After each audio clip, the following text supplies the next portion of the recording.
Hey, yo! Welcome back to the Dougie and Beyond. So men and women's both college basketball tournaments are in full swing right now. And as we have the Uconn men's team looking for the three-peat, as they are a defending two-time champion.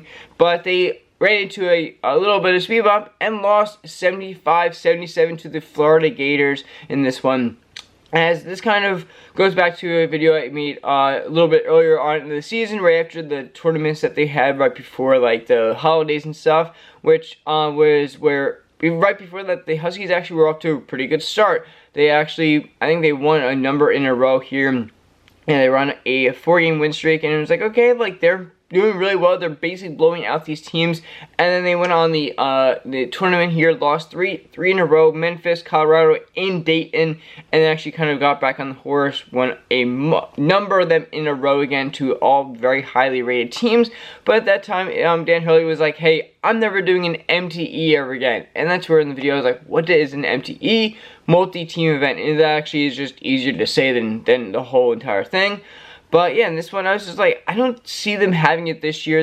Like they did lose a number of players to the draft that were very, very good for the team. They did keep on here Alex Caravan, who was one of the guys from last year, but he was just never like the guy on the team. He was always there. He of course had a big role in this team to be a starter. He was facilitating here a lot. But yeah, there was just no combination of players on this team this year to make them the star team as a lot of these teams are, like Auburn, Kentucky, Houston, Florida, as they went up against them. But yeah, in this one we have Walter Clayton Jr. having the game high of 23, with actually the next one was Liam McNeely having 22 on Uconn. But there's actually a little fact is that Walter Clayton Jr. was on Iona for 2 years, which I remember seeing him because he was very, very good for them, and one of the reasons that they actually did really well these couple years, as that was with, of course, Pitino there a number of years ago before he started the last 2 years at St. John's, and in that in his first year he played 4 games, averaged 7.3 points, not bad.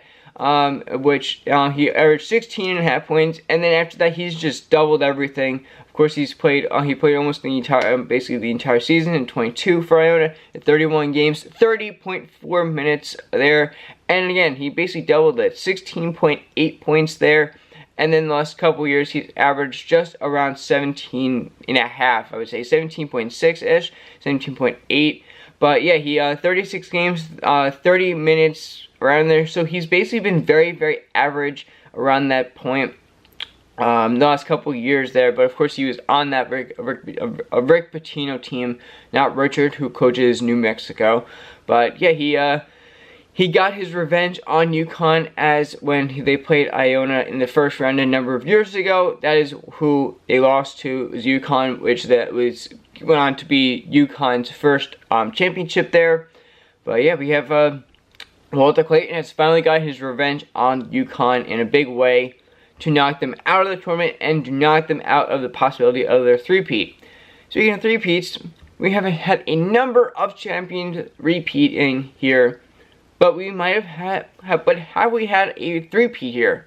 So we have Oklahoma State 45-56, Kentucky 48-49, San Francisco 55-56, Cincinnati 61-62, Duke is 91-92, Florida 06-07, and Uconn, of course, last couple years.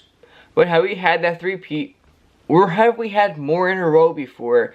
Yes, we have. We have had a back-to-back here for UCLA, 64-65, and then we've had a 7-peat, which is actually kind of insane. We had from 67 to 73. So we have had not just a 3-peat, not a 4-peat, 5, not off the 7 on this one, and that was UCLA, but it's never happened after that. We, of course, have had basically a lot of here. We've had basically a pretty big gap here. We didn't even have a 2-peat from 93 to 2006. So that's a huge gap. And then we had, I think it looks like an even bigger one here from 07 to 2023, of course, from Florida to Uconn. So I was like, okay, yeah, that seems reasonable. And then if you look back, we have Uconn women's team has done this a number of times. We've had them go on multiple undefeated streaks here, 38-0 in 2006. We had 2015. We had in 2014. So there's a three-peat right there. And there's 2 or 3 years there, they were undefeated at 40-0. So yeah, we had national championship in 2012 to 2016, which was Brianna Stewart era. We've had kind of a breakdown in 11 to 12, and championship the year before either, but they won the next year at 39-0. So of course we had another championship 39-0 there. But yeah, we've had a whole lot of winning with Uconn, and of course Junior Yama, of course there, and he's still there and still having a crazy good career as a coach there, and has not looked back. And yeah, this is just insane. But yeah, we have also on top of this, we have starting today at Monday, March 24th. You don't know what today is. We have the portal open for basketball. This is basically like a very weird thing that I know a lot of people out there, experts, are like, why would you have the portal open in the middle of the tournament? Like, you already have now players that are now knocked out. You have now Uconn's team. How many of them, I just said, how many of them are transferring throughout this? With kind of a team that wasn't looking strong. Like, will there be players coming in now that they're going to be able to get with maybe money that they're going to have from their school, and be able to go out and buy players today? That is ridiculous. As a comparison, this is literally like the portal opening up in the middle of the bowl season for college football. Like, it's kind of just like the teams, like the committee's just basically shooting itself in the leg. Like, yeah, we're gonna hurt your teams. Like, we're gonna have people already looking to go at other places in the middle of it. Their mind's just gonna go running crazy. They're not gonna be focusing on the game. Like, we're now running 16, Sweet 16. Like, we should have this go on till it's over. Let it sit in for two days at the end of the year, and then open up the portal. Like, you shouldn't have the portal open up as teams are still playing. It just doesn't make any sense. It's weird. But yeah, I don't know. That's just on me. That's just what I think. And obviously a lot of people out there, let me know what you think about that one. But hey, I did kind of, in a way, call it that Uconn was not going to be that team this year to get it.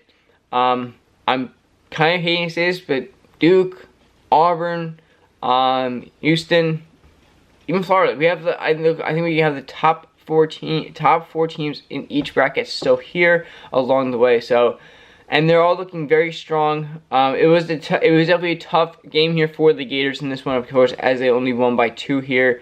But yeah, this is, of course, the madness of it, and also just in general, this is weird, but I will be making another video on that. But let me know what you think about how this year has been going so far, with the hype and things going on throughout this tournament. But hey, definitely making one on that. But let me know your thoughts, and I'll see you on the next one.